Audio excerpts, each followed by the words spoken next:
The college basketball experience, Atlantic Sun, aka the ASUN Conference Preview Edition on the Sports Gambling Podcast Network, is brought to you by Underdog. Underdog is hooking up new customers. Play just $5 and get $100 in bonus funds when you use the sign-up code TCESGPN.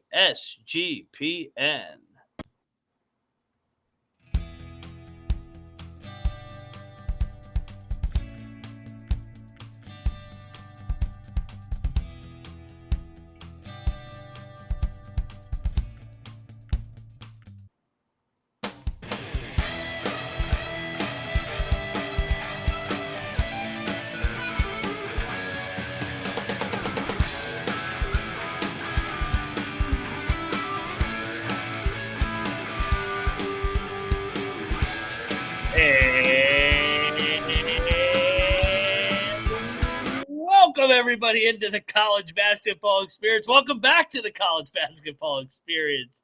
YouTube.com/the college experience for those tuning in. Talking ASUN. This is a great league, very entertaining league, well-balanced league, good coaches, good mid-major programs, entertaining. I mean, the conference tournament has been off the charts the last couple of years in this league. So we will break down all 12 teams, give out our rankings, give out our winners, who's going to cut down the nets, and much more. But if you're wondering who you're listening to, I am Moneyline Mac, a.k.a. the former video coordinator for Bob Huggins and Frank Martin.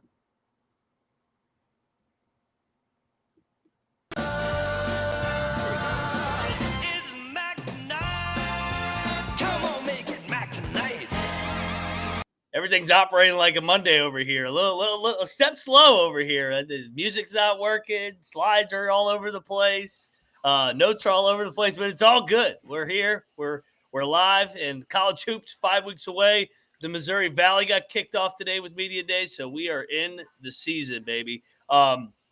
Joining me to talk college hoops, you guys know from the college baseball experience. He is the LeBaron driving, cocktail napkin having. He is Noah Bienick. What's up, Noah? How's it going, guys? Let's have some fun. Part 2 on the ASUN already. Made a mistake there at the beginning of the show, but we were able to restart it. I will say, very fun league, like Mac already mentioned, and I'm excited to talk about it. But today, dealing with a little bit of sniffles, allergies are getting to me with the summer to fall seasons change. Always kicks my ass. So I'll do my best to ride the mute button here. It's that Michigan water up there. You got to watch it. You got to watch your cornholes up there, everybody. Yeah, how close to Flint are you? Hour. Yeah. Third man in the booth. You guys hear him? You guys know him from the college basketball pregame show. The DC Sports Messiah, a.k.a. the green mowing, weed growing Troy Chewning. What's up, brother? What's going on, guys? Always nice to get a second try. Second string quarterback seems to be good. This is like we're just playing our own two-man scramble here. Noah, we'll take another tee shot and we'll just move on. No big deal. Thank you. It's gonna be a fun little preview. Probably, like I said, you're gonna hear me say culture probably quite a bit in this one and some of the early leagues previews that we're doing here. But yeah, definitely a fun one. Definitely a kind of a solid chance here, wide open to take some bigger numbers on maybe some preseason futures and stuff too. I completely agree. Noah, last year I think we did pretty well in this league. I mean, I thought we hit it for the most part. I mean, I know Lipscomb was a heavy favorite, so it really wasn't a bold take. But to recap us how we did. Yeah, we both had Lipscomb as the pick.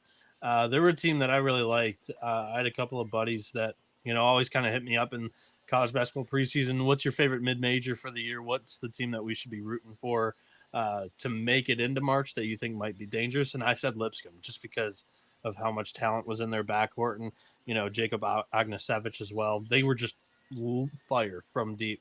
We both picked them to win the league. They tied for the regular season crown with North Alabama. You picked those Lions to represent the league in the conference tournament, but I doubled up with Lipscomb. They end up winning the ASUN tournament there.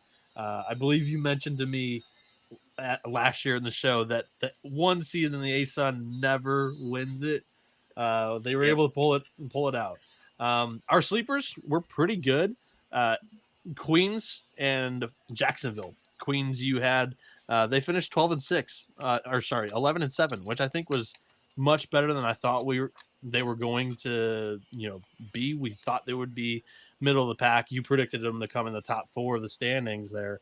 And 11-7 was a great season for the Royals. I had Jacksonville. They would go 12-6 in the league, finish tied for 4th. So I was on the fringe there of being correct. It's a controversial thing that we don't have to hash out here. And we both had Stetson as the bust. The Hatters go 8-24 overall, 6-12 in conference play, just a year after representing the league in the NCAA tournament. So a big step back for the Hatters. Indeed. Let's start with the Govs here on the other side. But first, the merch store sale ends at the end of September. 25% off using our promo code football. You can get one of these over there, a nice college football experience mug. So cheers, everybody, and let it ride. All right, let's get over those slides. There's the Governors. Coach Corey Gipson, he played there for the great Dave Valuce once upon a time. So he is one of their own. He is famous for his coaching attire. The military appreciation night, pretty much every night with Gipson, with Fort Campbell. There's a big, strong military presence in Clarksville, Tennessee. So Gipson, being from there, playing there, understands it. This is his 3rd year controlling the sidelines in Clarksville. 33-35 overall. The first year, you see there, the 22-11, that was at Northwestern State before he got the Austin Peay job. 19-16, takes a step back. They do have a bunch coming back. Noah, break it down. Yeah, in 2 seasons under Coach Corey Gipson, Austin Peay, they've had a top 35 turnover percentage in the entire country. You'd think that might translate to a little bit more winning basketball in conference. However, they're just 18-16.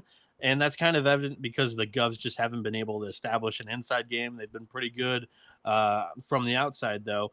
They were money from deep in year 1, had the best 3-point shooting percentage, 2nd best offense in the league. But they had the worst defensive efficiency in the ASUN per KenPom. And in year 2, the defense got better, but the offense took a step back. And according to Torvik, Austin Peay's got the 2nd most experienced squad in the ASUN. There's a lot to like with this roster. They returned 3 starters from last year that all played 26 minutes or more per game. 2 redshirt seniors in that backcourt, Quan Lax and Anton Brookshire. Lax put up 5.7 points per game, 2.5 boards, and 2 assists.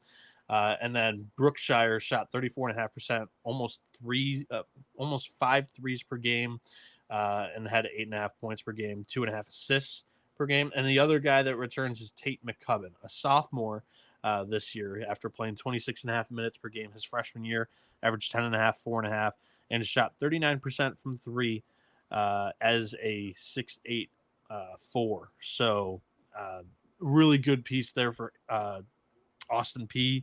You have Hansel Emmanuel, who's actually really solid defensively last year, and he was aggressive on the glass with just the one hand.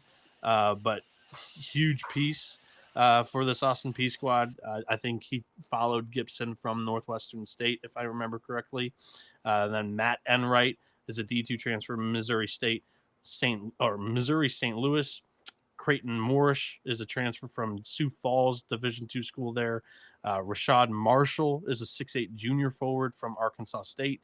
And Colin Parker from Columbia College, an NAIA school. And Travis Terrain, Panola Junior College transfer, round out the newcomers onto the squad. One that I think should be in the top half of the conference for sure, Troy. Yeah, I really like having Brookshire and Emmanuel there as like a little bit of backcourt. Emmanuel as depth kind of gives you something in the conference that you're probably not going to see from a bunch of teams in here. I do think getting, Rashad Marshall to grab some boards will really help them. But I think we see a pretty solid upper part of the mid-range of the conference here performance from Austin Peay this year.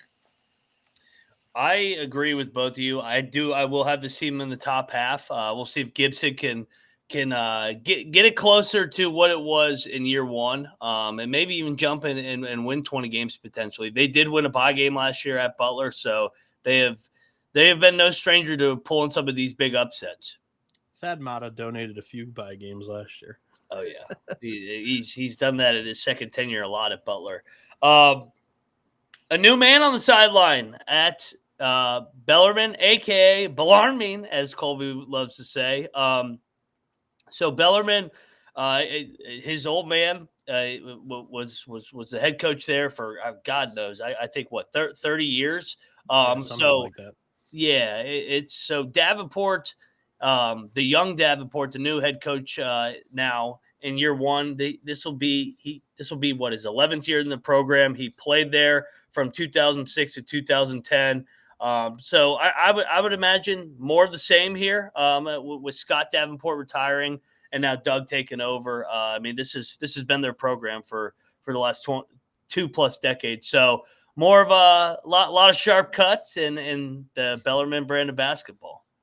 Yeah, much like you, kind of safely assuming that Bellarmine's play style is going to stay the same here, which is that classic staples, the lack of athleticism, the terrible consistent bottom half defense, but the quirky and fun offense to root for, and that's tough to prepare for, quite frankly. So the Knights do return 3 guys that played 20+ minutes a season ago, and Kenyon Gooden, Tyler Doyle in the backcourt, and then Jack Karasinski, a 6'7" senior forward who averaged 15.5 points per game for the Knights last year, shot almost 4 threes a game at 38.5% clip.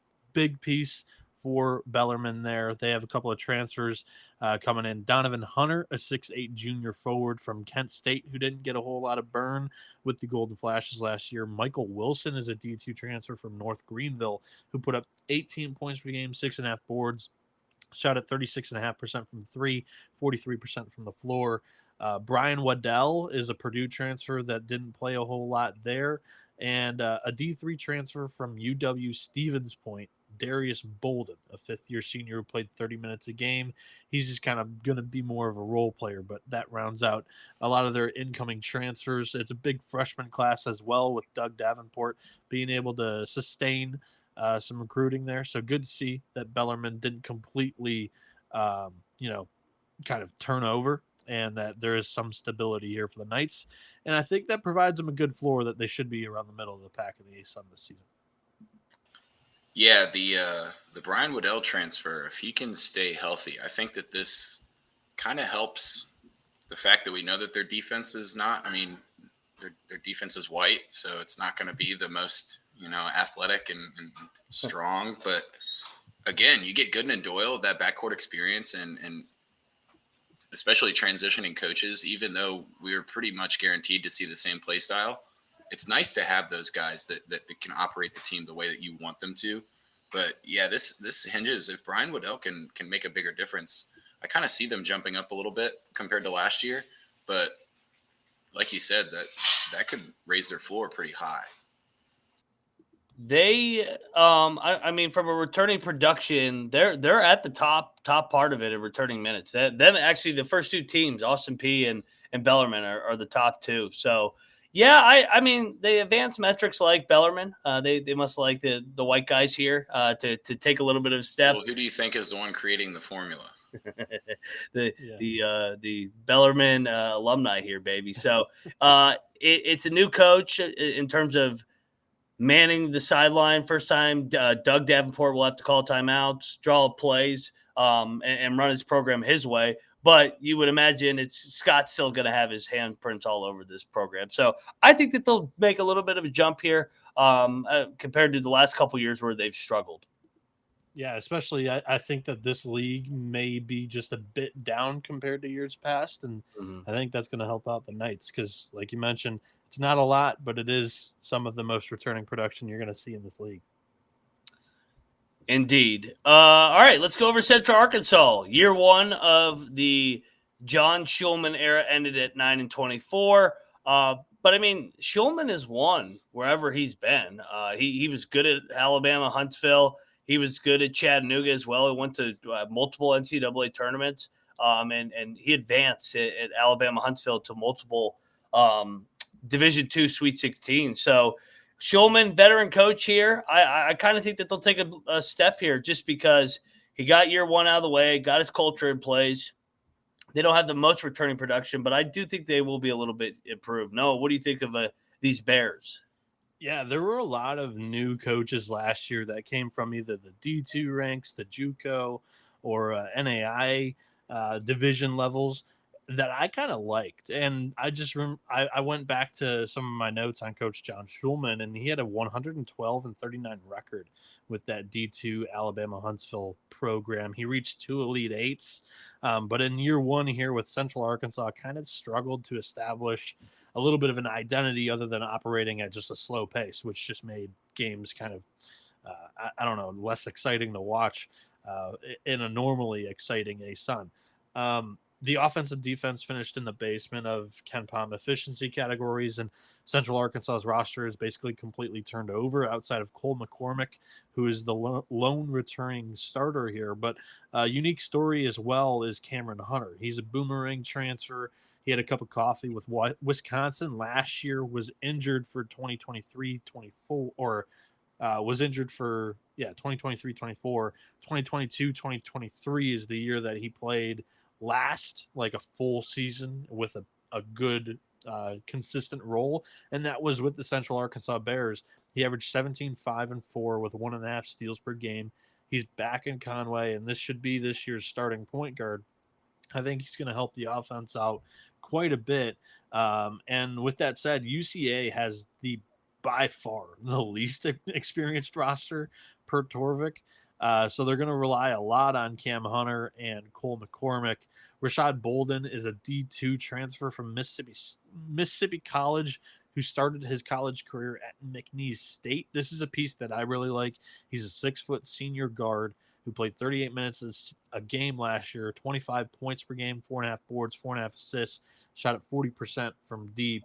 And then a couple other newcomers here are Parker Applegate, a 6'8 junior forward who played 32.5 minutes last year per game with D2 Union, and Riley Marshall, a D2 transfer from Harding, who is a 6'1 senior guard who played 25.5 minutes a season ago, averaged 14 points per game, shot at 38% from deep on 6 attempts per game. And then there's Chris Mason, who's a 6'7 sophomore forward who averaged 12 and 8.5 at Northeast Oklahoma A&M.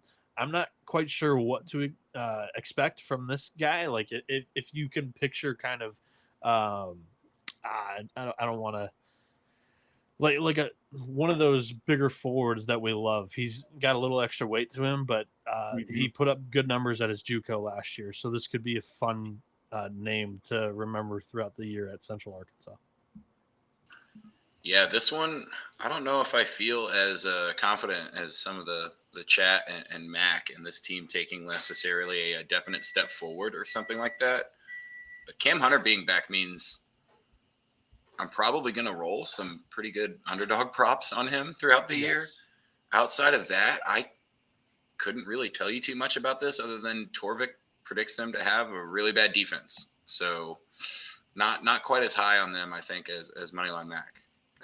I'm more so buying into Shulman's track record and coming off his worst year as a head coach in his 30-year or 20-year career. So I'll bank on Shulman getting these guys, figuring out what he needs to win in the ASUN and taking a step forward this year.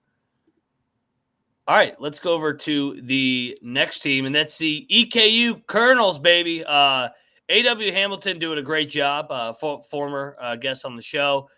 Year 8 now in Richmond, Kentucky. 122 and 102 at Eastern Kentucky.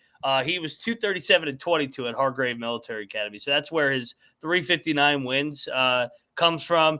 Everybody knows EKU. They like to play fast. Fastest 40 minutes in basketball, 40 minutes of hell. Noah, what do you think of these Colonels led by AW next year? Yeah, I will say I went back and checked it. Like during the first few seasons with Coach A.W. Hamilton, Eastern Kentucky, they were operating at sometimes the fastest, but they were one of the fastest paces in the country. However, I'm not quite sure if it's by design or not, but since EKU's move into the ASUN, you can look at the numbers, and they've just been gradually coming back to the pack compared to the rest of the nation. I don't know if that's because of ASUN opponents that are slowing them down more effectively, but these past 2 seasons notably have been less average possessions per game for the Colonels. But the offense hasn't slowed down, like, production-wise. Quite honestly, it's gotten a little bit better. They've had 2 straight top 4 offenses in the ASUN with A.W. Hamilton. Toomer Butchery returns from last year. He shot 40% from 3 on 4 attempts per game, played 26.5 minutes, 8.5 points per game. He's a 5'11 guard, super fun to watch.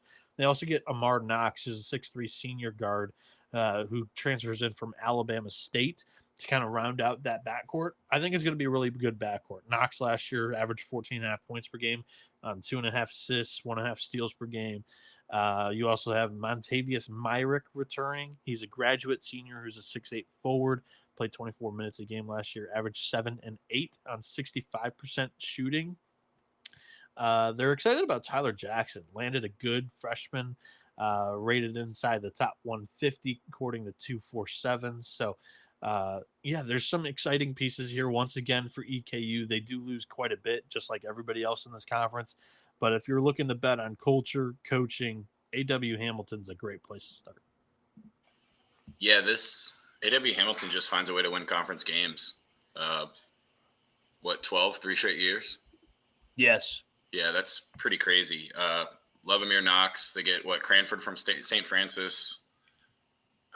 I think this is going to be a pretty dang good team in this league. I also think you might be able to roll Tyler Jackson as newcomer of the year in the league. Even as a freshman recruit, he's pretty dang good. And Noah, I think back to your tempo comment. If you look at AW, they year one of each league, I remember when we played them in the OVC, they were crazy fast back then. It took AW 1 year, and then after that, they took it on the chin a little bit in year one there, going 6-12 in league play. But after that, year 2 in the OVC, 12 wins. Year 3, they win 15. They do the same thing in the transition to the ASUN, 5-11 year 1, figure out what he needs to do to win this league, the different tempos. And then to Troy's point, 3 straight 12-win seasons. Yep. They're going to be in my top 4 again because A.W. Hamilton's coaching. Super consistent. Yeah, this is solid program. Also, you know what else is solid? MyBookie.ag, baby. If you want to bet on college hoops and those EKU Colonels, get on over there to MyBookie. Your place to bet on football and everything else. Their prop builder, second to none. Their motto is bet on anything, anywhere, anytime. Easy deposit and lightning fast payouts using crypto. Head over to MyBookie.ag, promo code TCESGPN for a 100% deposit back up to $500 for new customers. That's MyBookie.ag, promo code TCESGPN. We're also brought to you by Novig. Novig is America's #1 sports prediction market. Novig is an exchange where you can get plenty of the best prices in the market, available in 35-plus states. Download the Novig app and get $50 off when you spend $5 if you're using our promo code SGPN. Get in on the action. Novig promo code SGPN. All right, next up on the dock, we got Florida Gulf Coast. This has been an interesting team. Pat Chambers, the former coach at Penn State, now is in year number 4 down there at Gulf Coast. Pat Chambers won a lot of games over the years, 240 and 226. Last year was a good year, 13-5 in league play. They took a step, cracked into the top 3. Talent in the roster has never been an issue. It feels like consistency with this program. No, what do you think of these Eagles down there in Florida? Yeah, I would agree with a lot of what you said. It's kind of been a steady climb for Florida Gulf Coast in Coach Pat Chambers' 3 seasons here. His first game, if you remember, in his tenure 3 years ago, Chambers knocked off Andy Enfield in USC. Yeah. But the season didn't quite live up to that high of a moment. They finished under 500 in the ASUN. Year 2, the Eagles finished 500. And then last year, the Gulf Coast finishes in 3rd place, 13-5. FGCU's had a top 4 defense in each of the past 2 seasons. It feels like they've got some things going in the right order and have some momentum building into this year. FGCU does lose 4 starters, but they return 3 guys that played 20 plus minutes per game last season. That starts with Ramir Barno, the projected point guard for this year, after averaging 3.5 assists in 28.5 minutes per game. He's the one returning starter from last season. He'll have to unlock a little bit more scoring. Only put up 8 points per game last year. And then 2 returning forwards, 6'5" Michael Doe, or Duax, but I think that's French. He's a redshirt senior who played 23 minutes a game last year, averaged 7 and 4.5, shot at 48.5% from the floor. And then Rory Stewart, a 6'8" senior, played 20 minutes a game, averaged 6.5 and 3 with 43.5% shooting percentage from the floor, 40.5% from deep on 4 threes per game. They have J.R.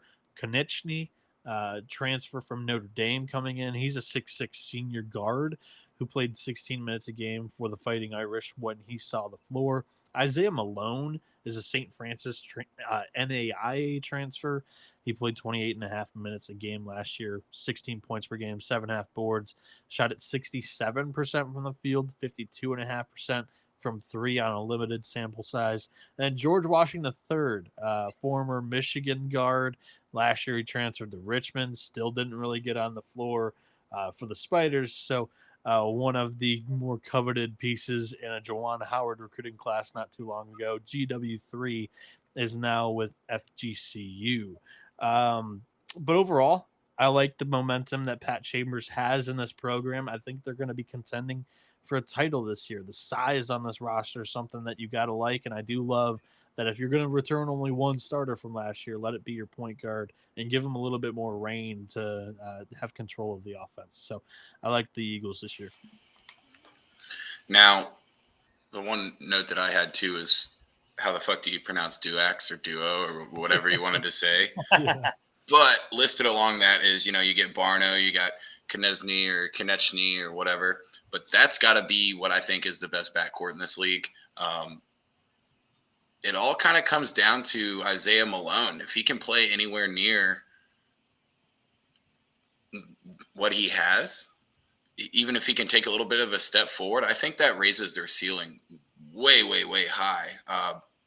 I'm pretty high on this FGCU team in this conference this year. I mean, I'm sure we'll get into the rankings later on in the show, but this is not going to be one of the first couple of teams that we say when we start off from the bottom, that's for sure. Yeah, I mean, if you uncap the ceiling of a 20-minute per game producer and Rory Stewart last year, this is a guy that shot at almost 4 threes a game, 40% clip. Give him 28 minutes, 29 minutes this season, and that kid might turn into a star too. So, I'm kind of high on the front court with you, Troy. Yeah, I like this team's size and physicality. This is a contender. They're going to be right there to win the league. 13-5 last year in league play. I think they're similar to that this year. So stay tuned. They may be picked as a contender. The Dolphins, baby. My guy Jordan Mincy over there doing a good job. They finished 4th last year, went 12-6. So a nice year. Year 5 now for Mincy with the Dolphins. Year 1 was his best year actually when he won 21 games. But last year was a nice step up. They were able to stay healthy. So, Bienick, what do you think of these Dolphins in year 5 of Mincy? Yeah, I'm writing something down real quick, but this is Colby's guy. He's not on the preview today, but if Colby were to say that there's one program that he really does believe in the trajectory of with their current coach, that's Jordan Mincy's Dolphins. They've had the best defensive efficiency in the ASUN per Ken Palm over the last 2 years, back-to-back seasons, number 1. Jacksonville, they just haven't been able to sustain offensive success year after year. And it's going to be a much tougher time for them to try to do that on that side of the ball without Robert McRae V, who we loved, who his father tuned into our shows often. Yeah. And then the rest of their top 6 scorers. They lose their top 6 scorers from just last season, one of the better years for Mincy. The potential returning starter, this roster, according to the Jim Root roster sheet and a Google search of mine, Jacksonville has not finalized the roster yet. I think they're waiting on Jakari Spence, who was their point guard last year, would be one of the returning starters that they do have. He played 27.5 minutes a game last year, averaged 4 assists, 4 boards, 8.5 points, shot at 38.5% from the field. But he's trying to get a red shirt for his 2021-2022 season. Chris Lockett is a Boise State transfer who only played 12 and a half minutes per game. Boise State, really good program. Take a step down in conference level. This kid might have something here for the Dolphins, and they're going to hope that he can expand a little bit on that offensive side of the game to support Chris Arias, because he's the other wing, and this is their dead eye. Shot at 41% from deep on 3.5 attempts. He's going to have more of an expanded role, more than 22 minutes per game here. They're going to see what he can bring them, because last year was just 6.5 points per game. Kendall Munson's the other returner that has 22.5 minutes per game next to his name here. He's a 6'8 senior forward, shot at 54% from the field. And then other incoming newcomers that could play a big role here.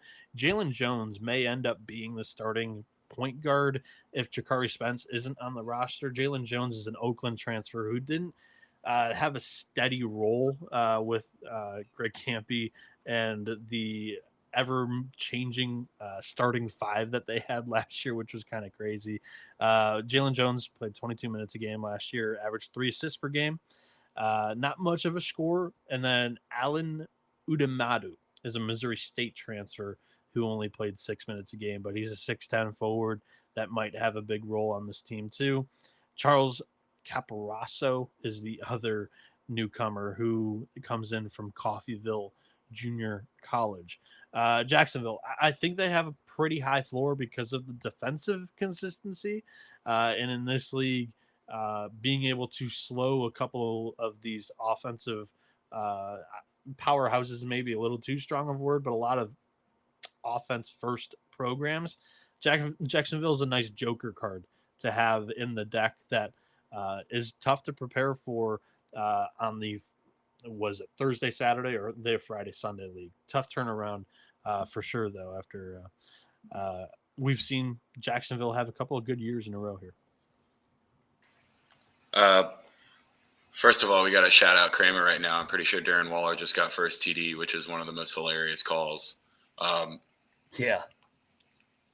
This Jacksonville team, the biggest issue is obviously filling that hole that Robert McCray leaves. But, you know, like he brought up, Lockett will help fill that.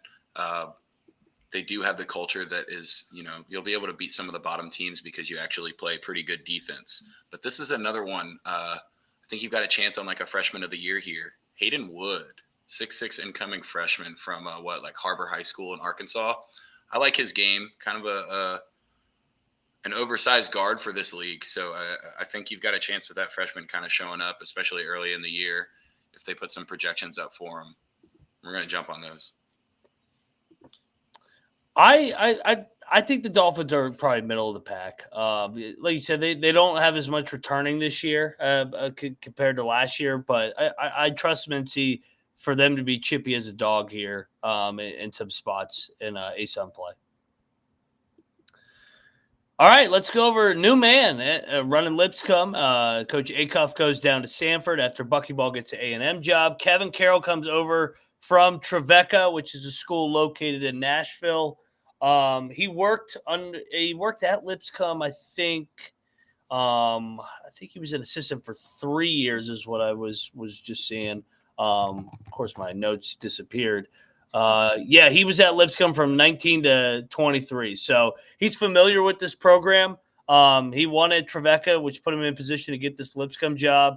I would imagine that their culture stays somewhat intact, considering how special a year they had last year. But I think they will take a step back in year one of Carroll compared to where they were last year.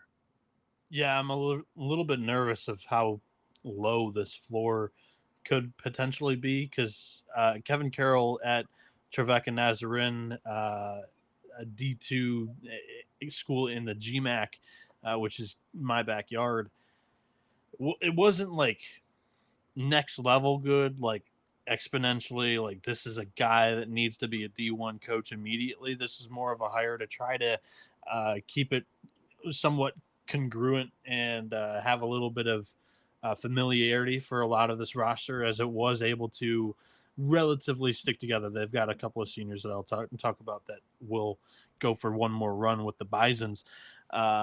Also drives me crazy that that's got an S on the end. Anyways,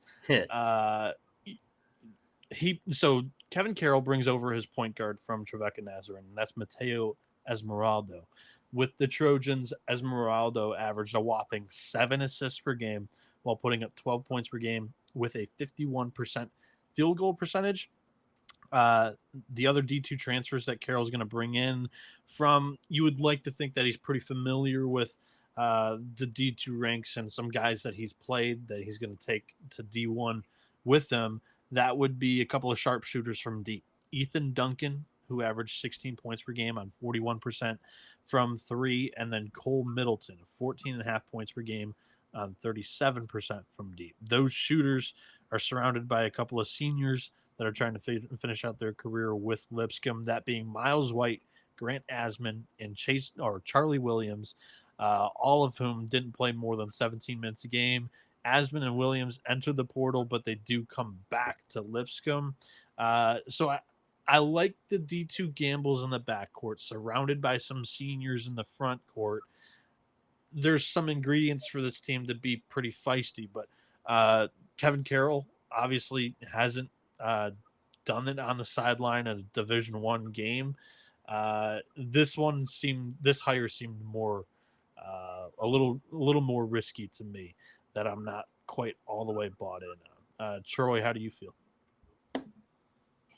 Yeah, this is a team that played really, really well last year, and all I really see out of what they're bringing back is their front court might be okay, but outside of that, I see this team as a kind of a pretty definite step back, specifically compared to, such a good season last year. But I definitely see a drop off coming here for Lipscomb. Yeah, when we say bust, this will probably be the prime candidate because they will take a step back. But I mean, it's also taking a step back from what was an unbelievable special year. So yeah, I don't think that they're going to finish like in the bottom half or bottom tier, but I think they're closer to the middle of the pack than contending this year. 100%. When I say I don't know where I should expect that floor to be, is somewhere in the like 6 to 10 range. I don't think they fall into that basement there. All right, let's talk Underdog Fantasy, baby. Underdog is a great place to play Fantasy Pick'em, where you can win up to 500 times your entry. Simply pick higher or lower on your favorite player stats. Available in plenty of states and a ton of sports to get down on some action with the NFL, college football, you name it. Underdog's got a brand new offer for new customers. Play $5 and get $100 in bonus funds when you use our promo code TCESGPN. We're also brought to you by Rhythm. Rhythm is off to a great start in college football and the NFL. Introduced a new leaderboard with the cash prizes just for tracking your bets in the app. Track 5 bets on the same type of from any model you build, and you could win $1,000.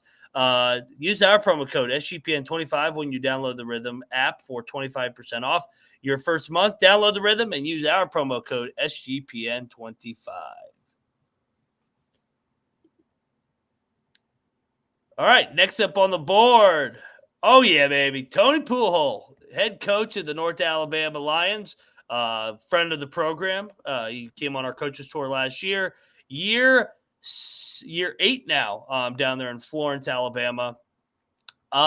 This guy is one of the more underrated coaches in America. What he's been able to build North Alabama into has been remarkable. They didn't even have a program before he got there, and he's each year they've gotten better and better. They did have one bad year around COVID, but last year was a special year with that veteran group.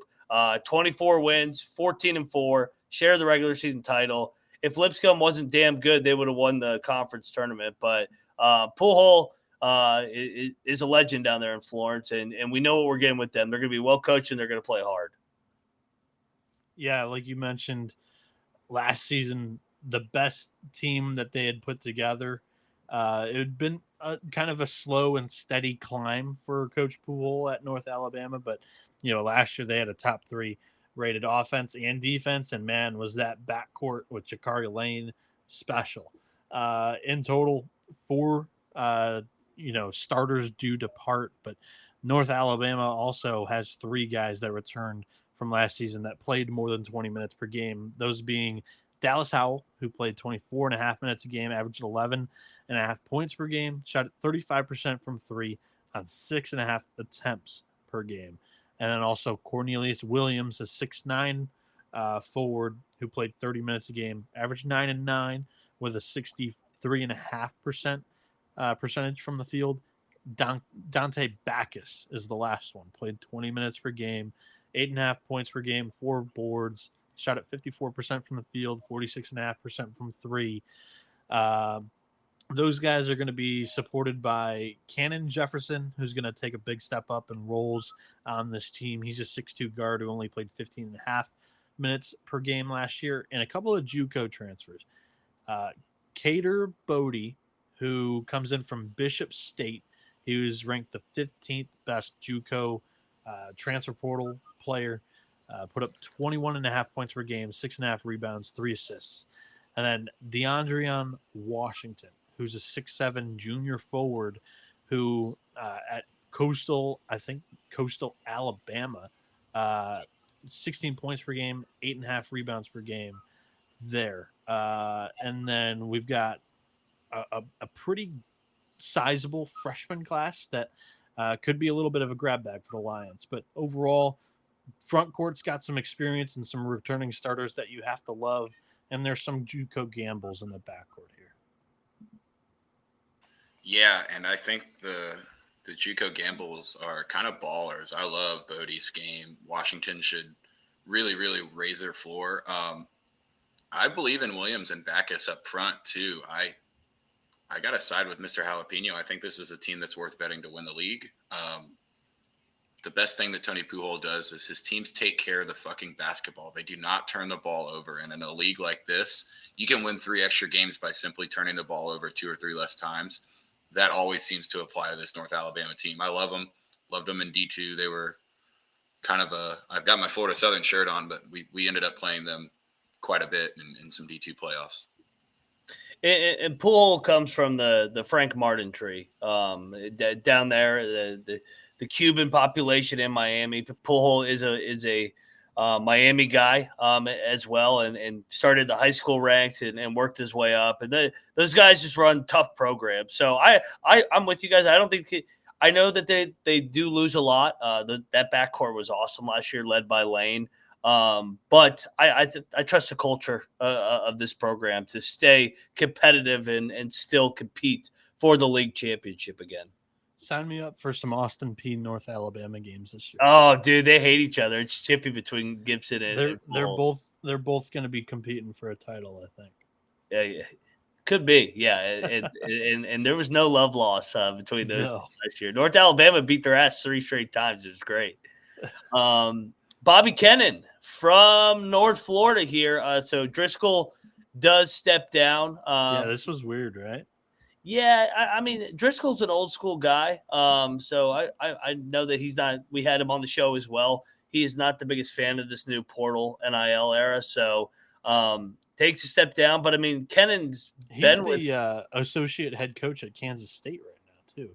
Yeah, because him and Tang worked together for Scott Drew at Baylor. So, yeah, that was a good hire by Tang, because Tang needs a little bit of pop in his program. We know how much energy Driscoll brings. Kennan's been with Driscoll since I think 2009. So he's more of the same here. Just like we talked about with Bellarmine earlier, guy that associate coach, been with the program for 15 years. What do you think, Noah? I mean, break down the roster here as we transition from Driscoll to Kennan. Yeah, it's a tough situation for Kennan, I think. He was on the coaching staff prior to Driscoll leaving a little bit late in the cycle, which allowed some guys that I think had plans to come back ended up leaving. They only returned one guy who played more than 20 minutes a game last year, and that's Cameron Oriole, who is a 6'2" senior guard who played 21 minutes a game, shot 35% from 3 on 5 attempts a game. That's what the Ospreys love. They'll rain it in from deep. They've also got a couple other transfers that can shoot it. Devin Hines, a 6'4 grad senior who played 22.5 minutes per game, averaged 10 and 4.5, shot 4.5 threes per game, but not at a very good clip with Lafayette last year. You got a Jacksonville transfer in conference. That's Kent Jackson, a 6'3 sophomore who only played 11 minutes a game last year for the Dolphins. They're excited about a couple of guys here that I don't know a whole lot about. One, Alex Vargo, a JUCO transfer from Garrett, who played at Youngstown State earlier on in his college career. He averaged 26.5 points per game, 6 rebounds, 3 assists last year. And then a freshman, Mason Watkins, who's a 6'3 guard that they're going to expect to be the point guard this year. So interesting group of guys here. In my opinion, I'm not super high on this team. I have them finishing near the bottom of the pack.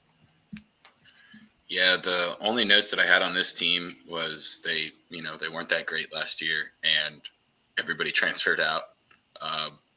To be fair, I guess if you wanted to spin that positively, you don't want to return a bunch of guys from a bad team, right? So you might as well give the transfers a try. But yeah, I don't have too many expectations for this team. But like you said, there's a few guys that, playing hires on underdogs 3-point made, you'd be able to add some spices with this team because they're going to bomb them up one way or another. I'll disagree. I don't know if North Florida was necessarily a bad team last year. They lost some gas down the stretch of the year, but this is a team that also beat South Carolina, Georgia Tech. They rattled off a couple of bye games. It just kind of fell off as the season went on. Yeah. So I guess that's a better way to put it. Like they finished bad. They weren't bad the whole year. They just slowly deteriorated. Yep. 2 years ago they were really good, and then they were younger last year. So this team's kind of a wild card team for me. I probably going to be in the bottom half for me. But I mean, I think there's a lot of variance with this team. All righty, next up, we got the Queens Royals. Grant Leonard, baby, Grant Leonard. He's a good coach. He's been with the Queens program for a decade plus. 2013, he got there, worked his way up. Bart Lundy went over to Milwaukee. Grant Leonard slides in, 52 and 49 in 3 years. So year number 4. So them and Elon are merging. Who coaches the team? Won't they just have 2 campuses still? So they'll just have 2 teams. Is that how it's going to work? We'll just get a sweet team like University of Elon, University of Queens, University of Carolina or something. I was curious how this was going to work. Chad, if you know how this did it, I don't know if I just saw the headline that Elon and Queens were merging. Those are 2 solid mid-major programs. So I'm interested to see if they merge on the basketball court as well and how that would work. But, Leonard's a good coach. They took a nice step last year, winning 20 games. No, what do you think? Yeah, I guess that's a headline that I might have missed during baseball season there. But, through 3 seasons in the ASUN with Grant Leonard as the coach, Queens has been in the standings pretty mid, and then also statistics-wise, offensive, defensively, kind of middle of the pack. But they've been an ATM against the spread for us. This is a program that we've really liked to back lately. And I think this is the year that the Royals might take that step forward and contend for an ASUN title. You've got Bryce Cash, Chris Ashby, Nasir Mann, 3 upperclassmen in that backcourt coming back for another year. Bryce Cash, man, 27 minutes a game last year. He was pretty dang good offensively. Chris Ashby, graduate senior, played 28 minutes a game last year. He was letting them go from deep. Took almost 9.5 attempts per game, which is ridiculous, but that's kind of Queen's strength is the 3 ball. Nasir Mann, 50.5 minutes a game. He's a senior who averaged 6.5 and 3. Extrapolate his role over a little bit more time on the floor, and I think he's going to be pretty good. He shot 35.5% from deep. And then you've got a couple of transfers coming in. Avante Parker is a 6'9 junior forward who at Georgia Southern didn't really shoot it a ton, but this is a guy that they believe can open it up from deep for them. Carson Schwieger, who, if you remember his older brother, his name is slipping my head, but he was a big ticket item in the portal this year. Carson's a 6'8" redshirt sophomore from Valpo, who, if he can shoot it like his brother, which last year he shot 35% from three, this might be a really good piece for Queens. They've got Gus Larson, also a transfer from Cal, who didn't play a whole lot last year. And then a couple of freshmen on the roster here. But Queens, I really like that backcourt. This is going to be one of the better backcourts in the conference. And I have Queens firmly in a race for the conference title here as well. Yeah, I at least had them bumped all the way up to the top of what I would consider like a 3-tiered league here. I have them at least at the top of that mid-tier, if not all the way bumped up into the higher tier this year. Just getting Ashby, man, and Bryce Cash back in the backcourt really help you negate some of the things that North Alabama wants to do. They're definitely a team that already looked like they can hang, and I feel like they got some value in the offseason with their roster kind of improving, to be completely honest. I really like this Queens team, too, this year. Yep, 3 across the board. It's easy to back to ATM when there's the player on the team is named Cash, right? Yes, like it's an unstoppable pairing. Yeah, and Leonard, man, no one talks about it. Like they've been knocking on the door. They were 8th and 9th the first 2 years, then they jump up to 6. They get to the semifinals of the conference tournament last year. They've been knocking on the door. I think that they could contend for a top 4 spot this year. Next up, Donnie Jones over there at Stetson, 241 and 231. Donnie Jones, what year 7 now at Stetson? 2 years ago, they make the NCAA tournament after finishing 2nd and 3rd. Donnie Jones has had success at UCF, success at Marshall. Overall, a solid career. And interested to see if the Hatters can bounce back off what was the regression year last year, Noah.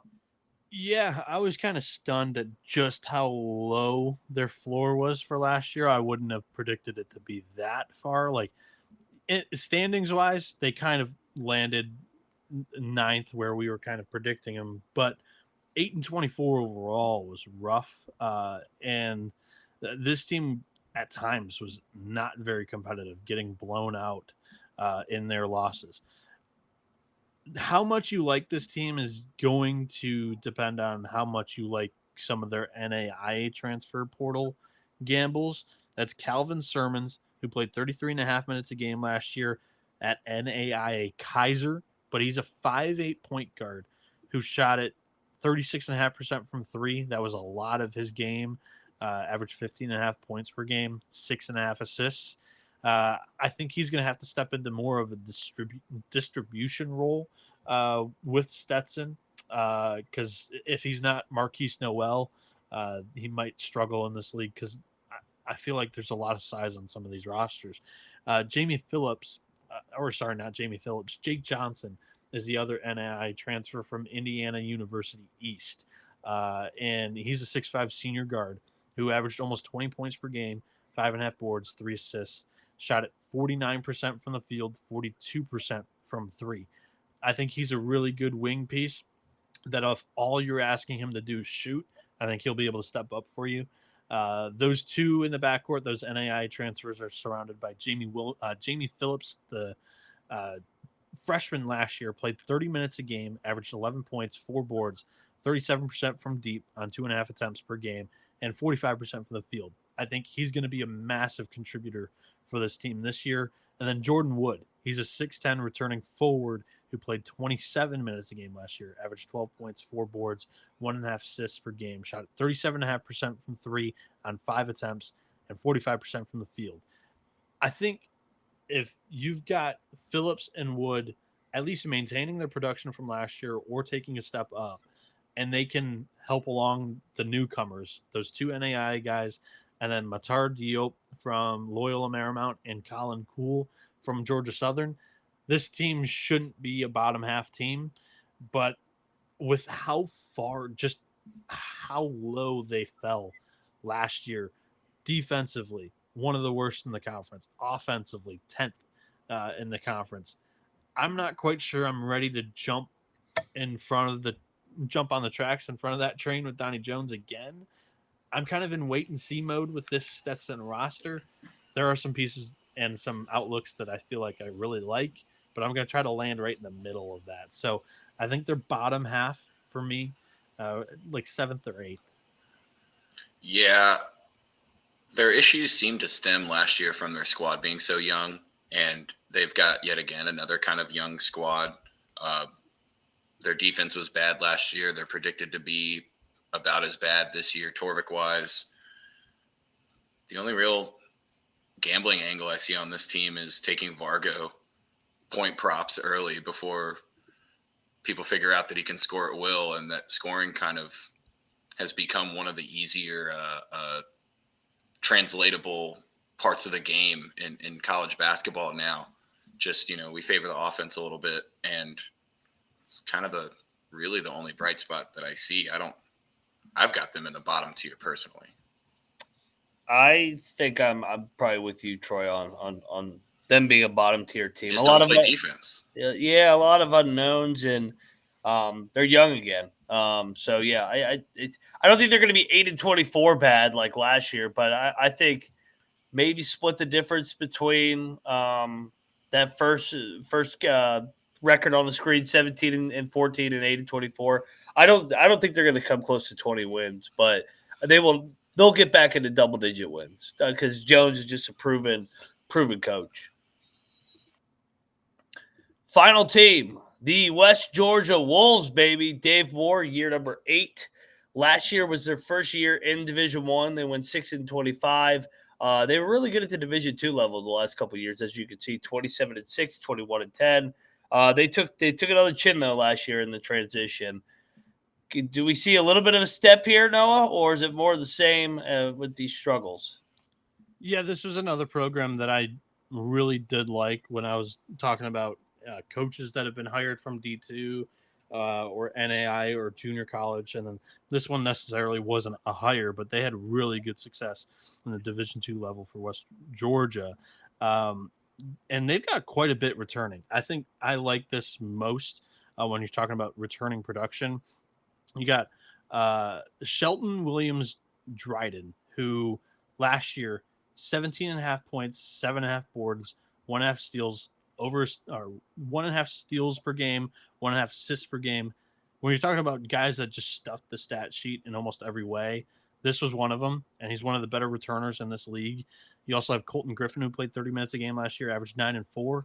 And then Malcolm Newell is a senior point guard that's returning. He played 22.5 minutes last year. Not a starter by any means, but enough to, kind of feel confident that he'll be able to take a step up with more of an expanded role as well. He shot at 36% from deep on 2 threes a game. And then Braden Hartevig, who in his redshirt freshman year only played 14 minutes a game. He shot at 31% from 3 and was able to get up 2 attempts per game when he saw the floor as well. So I like the 4 returners that are expected to have pretty big roles on this team. And the transfer portal grabs aren't, sexy, but I feel like they fill some needs. Javar Daniel is a really nice defensive piece. He comes in from Austin Peay. He's a 6'10 forward that is a junior. He only played 7.5 minutes a game, but they're expecting him to be a pretty good rim protector here. Micah Smith is a 6'7 wing who only played 12 minutes a game for Georgia Southern last year. Matija Zuzic is a UT Martin transfer who played 23.5 minutes last year per game for the Skyhawks. Those two, Zuzic more offensive minded, Smith more defensive minded, good length for the outside there. And then Josh Smith comes in from NC Central, who only played 13.5 minutes per game, but scored 9 points per game in the time that he was on the floor, shot at 37.5% from 3. There are a couple of guys that were redshirt freshmen last year that also may fill in some of the rotation. But overall, I think West Georgia, I think they take a step up out of that basement, and I believe in Dave Moore and the program to finish more near the middle of the pack this year. Yeah, I guess I'll take the Colby Dant mantle here for the next 30 seconds. Whenever a team transfers up to Division I and they're not gaining an advantage and they're still postseason ineligible, one of the dumbest rules in sports, that's up there with forfeiting a Ryder Cup match and splitting the point. That's up there with one of the dumbest rules ever. I can basically firmly say that I think this team takes a step up, but your step up's from 4 wins. So, in the conference, I see them winning more games than that. I like that their transfers dipped their toes in the portal and decided, no, we're going to stay here at West Georgia. I see them definitely better than last year, and probably still a bottom tier team, but they should look much more competitive. Cosign. I was surprised at how much they struggled in year one, because Bellarmine was good their first year coming up. It's kind of hit or miss with a lot of these D2 programs, because you look in the NEC. I think Merrimack hit right away, but Stonehill, who was also pretty good, did not. So yeah, Queens in this league, they've held their own. I this was a good program at the D2 level, so I would imagine that they do take a step forward. All right, rankings time. Everybody's favorite parts. At number 12, I got North Florida. It's a complete wild card team and new coach. I'm out on the Ospreys this year. Yeah, I also have North Florida. Just a really weird situation for me. And Bobby Kennan stepping in as interim, able to keep some of that team together. But overall, a lot of these teams don't have a lot of returning production, so it's not necessarily a UNF specific knock, but it just doesn't give you a whole lot of reason to believe that there's going to be a lot of success this year. I think you're on mute, Troy. I was going to say, do you guys want to roll through this as a snake? Like I can do 12 and 11 here, but I also have North Florida at 12. Just so much unknown. I don't really feel any confident in putting them anywhere else. And at 11, I'm going to put Central Arkansas there. Back to you, Noah. Yeah, I'm now realizing that what I said on some of these programs, I'm going to end up being a little bit lower. I like to keep notes on what I was saying, and I was just a little bit higher than I wanted to be on a lot of these. I didn't deliver a blow that was harsh enough. Central Arkansas, 11. I like John Shulman, but I don't think the program has an identity yet. I went Stetson at 11. A lot of the same things I just talked about with North Florida, I feel like are the same as Stetson. High variance. I do like Donnie Jones, but I'm not bought in on this roster. And then at 10, I got the Wolves of West Georgia. They get out of the basement, but they still have a little bit of work to do going into year 3 after this year. I'm going to go with Stetson. I said I was a little bit higher on them in the actual preview portion, but yeah, I mean, there's some really good returning pieces here and some portal gambles that I kind of see what could make this team be a top half team, but right now they're not. So I'll put the Hatters there at 10. Yeah, my number 10 team is going to be the team taking a massive step forward from number 12 to 10 here, West Georgia. Again, kind of the same with the 12 and 11. There's a little bit of unknown going around there, kind of like a few of their guys that they bring back. So, like I said, I see them going forward, but it's going to be, it's a tough climb coming up from D2. And then at 9, I have Stetson, a little bit higher than what you guys had it there. But again, these 4 teams were all very firmly on my pen and paper notes. Bottom tier, 100%. So I put those 4 down there. I have Bellarmine 9th. Hater. I like Jack Garasinski and a couple other guards that are returning there, but first-time head coach, also just been really bad defensively in this conference. So 9th, Bellarmine.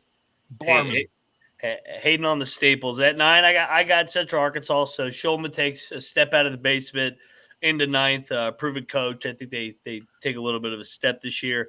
And then at 8, I do have Bellarmine, year 1 of Davenport Jr. here, taking over for his old man who's controlled the sideline for 20 years. So interested to see what this new era looks like for Bellarmine.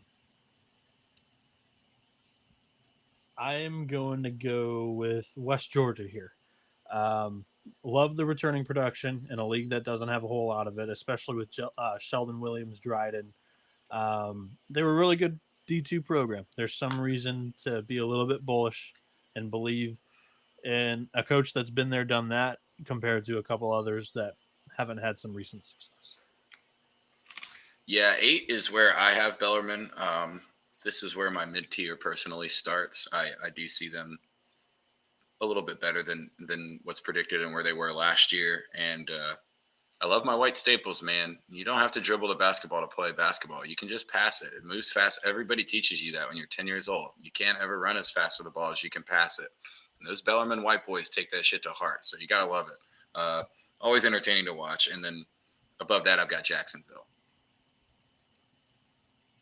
So we're at 7 here. Yes. Yeah, we're at 7. Lipscomb. They've got a couple of D2 gambles and some seniors that didn't play a whole lot from last year and a new coach. So got them right smack dab in the middle. I have Lipscomb as well in the middle here at 7. So to your point, new coach. We'll see how it works out, but they take a big step back. 6, I got Jacksonville, Jordan Mincy and company.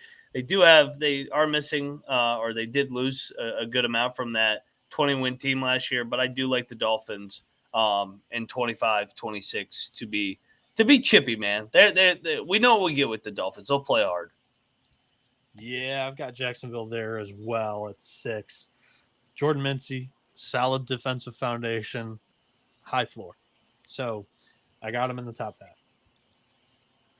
This is where I have Lipscomb. Again, like we all kind of agree, a pretty big step back that seems to be exacerbated just by the fact that they were so good last year.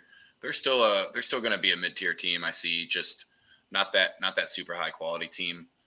And then what we've got 5. I'm going to go Queens here at 5. I see Queens really firmly jumping up into the challenging position here for maybe even like pushing their name towards the top tier. I'm getting a little confused over here on my pad of paper. I might have forgot a team. Mac, go real quick. Let me figure this out. At number 5, I got the Govs of Austin Peay. A little bit up and down with Gipson. I want to see if we're getting more of what we saw Gipson year 1 versus last year 2. They do have a lot coming back. The roster does look good, but yeah, I want to see Gipson put together a second good year in Clarksville before I crack them into the top 4. So I got Austin Peay at 5. All right, I think I figured it out. 5, I've got North Alabama. Experienced front court that you have to like, but I think it's going to take a little bit of time for them. They're going to be more of a team that I'm looking at back in February or March. With that junior college backcourt, it allows them to grow a little bit. I got the Lions 5th. Top 4. So I would be on 4 now. Yes. This is where I have Austin Peay. I want to put them up there, and I don't have the balls like Noah to drop North Alabama out and replace them with Austin Peay. But this is why it's a season preview show. We could be a month and a half from now, and I could be all over Austin Peay every single game and be the number 1 Austin Peay backer of all time. I'm a wishy-washy fan. I can be swayed by my bank income deposits increasing. So, I can move from that. But for now, I'm going to put Austin Peay at 4. And then I'm going to put North Alabama at 3. I think that is right there. You could either make 4 or 3, the beginning of this top tier here, but we're starting to get into the elite part of this conference. And I think North Alabama just has that culture to keep them up there in the top tier now. I have Austin Peay. You got 3 players that played 26 minutes a game that do return. That's some of the most returning production in this conference.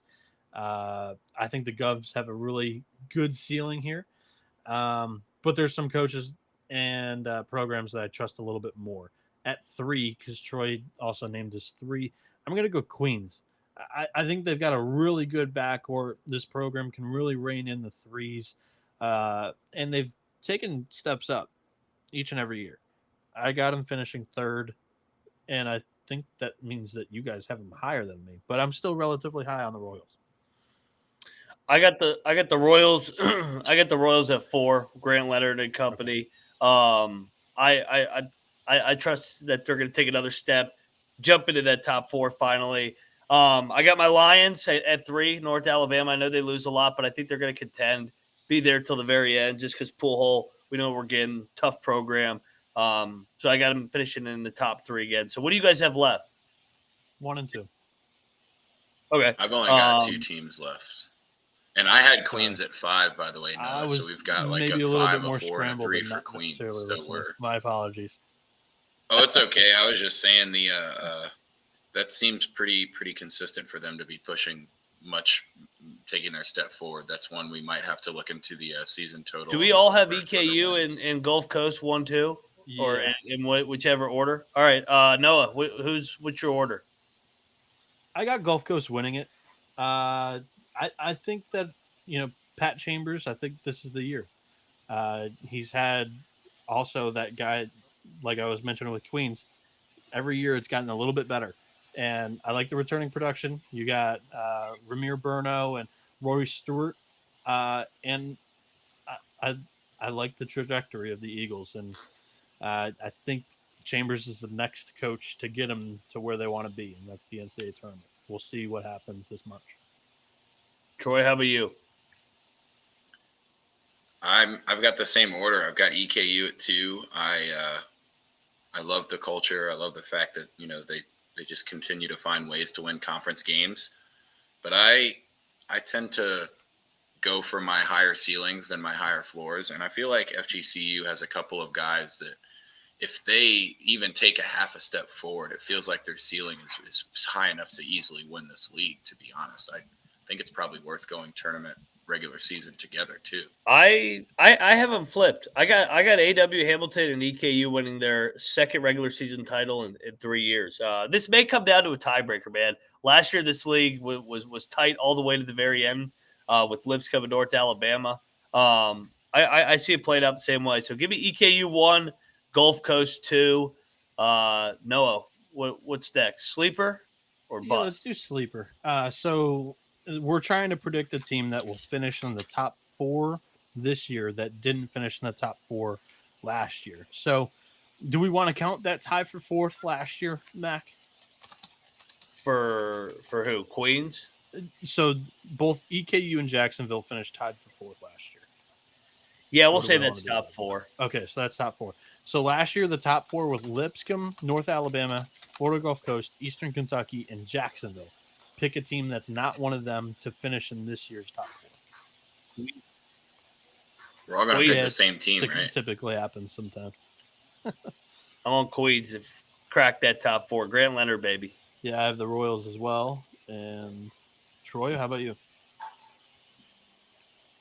You know what? You guys are already on the Royals. I would be on the Royals. Let's go with the Govs. Austin Peay maybe sneaking themselves up in there.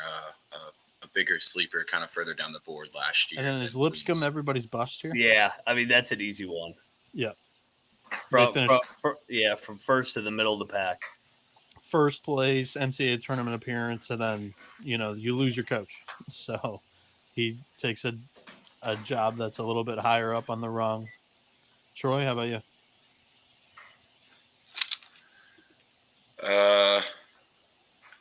The only other one that I think has a chance at being a bust would be Jacksonville, and I don't really want to pick that. I think, like I said, they'll have an issue replacing their best player in Robert McRae, but they're respectable, and they put some effort up there. I see maybe Lipscomb having to deal with the fact that they're coming down from such a big year is also going to get in their own heads if they start to struggle. So let's just roll with Lipscomb as the best. And pick the tournament champ for this conference. I'm going Queens. It seems like a Cinderella story. It's their first year eligible to be in the NCAA tournament. They're done with the reclassification probation. And I think they've got one of, if not the best backcourt in the conference. So I'm going to go Royals. Troy? All right. I know I just mentioned that I probably would play Florida Gulf Coast, but if we're gonna get cute and play the narrative role, this is EKU's. They would be leaving the league even if they weren't disbanding. So let's go EKU winning the conference tournament, going out on top, pulling the John Elway. And I love this conference tournament because it's on the home campuses. Yeah, these environments were crazy the last couple of years. For these leagues, I mean, yeah. you don't have to have a neutral site for a league like this. Just play home games and give the team an advantage for playing. Agreed. Give me sorry, I'm getting emotional talking about him. Tony Pujol. Tony Pujol, baby. Last year they finished. They lost in the championship game 2 years ago. They lost in the semis. Pujol and the Lions are going dancing this year. Let's go. So we've all got cute narrative plays for the tournament. Oh yeah, I like it. All right, man. That does it for the ASUN. The MEAC is coming up right next before the Database Top 25. So. No reason to change the channel. Stay with us. Go check out Troy Chewning at Troy Chewning. Go check out Noah Bienick at Noah B77_. I'm at Moneyline_Mac. College basketball, 5 weeks away, baby. This is the college basketball experience. You better start thinking about yours. And we are out of here.